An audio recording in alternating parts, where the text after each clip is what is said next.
Well, good morning, everyone. We do have a quorum present, but I'd ask that you agree that we hold off the start of this meeting for 5 minutes in an attempt to see if any other members would join us. Is that all acceptable to everybody? I see agreement to that. So I don't know whether we stop the recording, do we? Or just remain in silence. Remain in silence by the sound of it.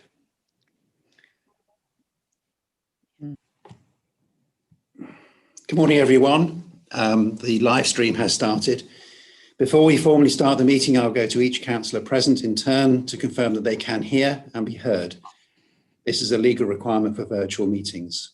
Where practical, please also have your video switched on so that you can be seen by those in attendance and the public watching. Councillor Ellie Chowns. Yes, Leader, I can hear and see you. Councillor Liz Harvey. Yes, Leader, I can see and hear you.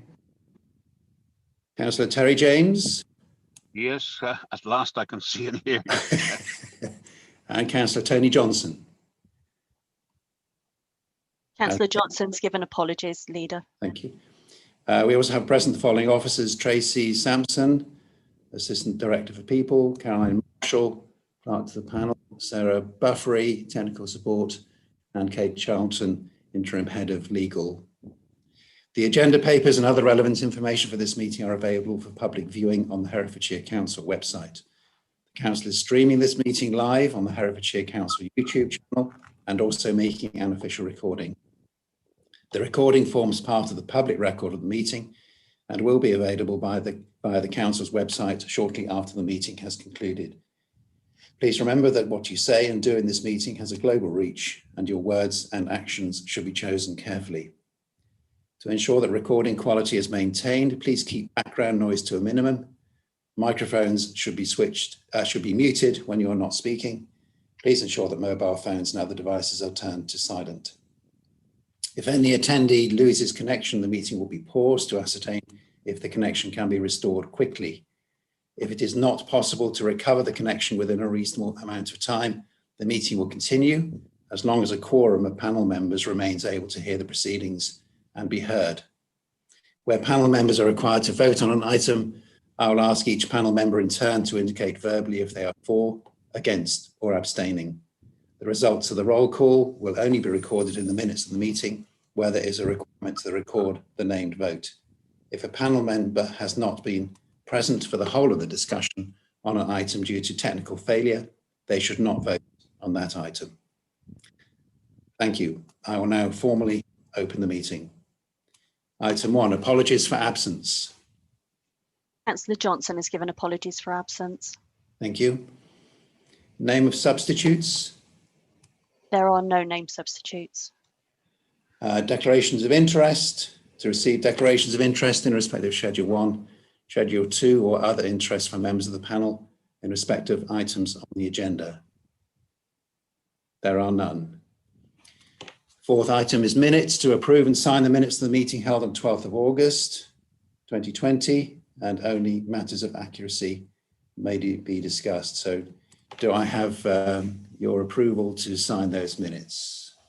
All in favour? Yes. Thank you very much. All in favour? Yes. Questions from members of the public? No questions have been received. Questions from councillors? No questions received. So item 7. I'm not quite sure which part of this I need to read out, but I will. If I'm in error, then please correct me. If in the opinion of the proper officer, the next item will not be, or is likely not to be, open to the public and press at the time it is considered. So there is a recommendation that under section 100A(4) of the Local Government Act 1972, the public be excluded from the meeting for the following item of business on the grounds that it involves the likely disclosure of exempt information as defined in Schedule 12A of the Act, as indicated below, and it is considered that the public interest in maintaining the exemption outweighs the public interest in disclosing the information.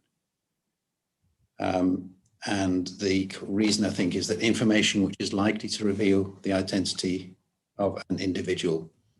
It's for the employment panel to decide whether the next item can be discussed in public or private. So the recommendation from the proper officer is that it should be in private. I guess there's limited ability to discuss the detail because that would reveal what the issue is about. So I'm not sure is there any reason for discussion, Kate? Or do I just move on and make that as a proposal? Leader, I would recommend or advise you to make that a proposal that the discussion is in private. Thank you, Kate. So I'd like to make that proposal. All in favour? Thank you, Ellie, Liz, myself.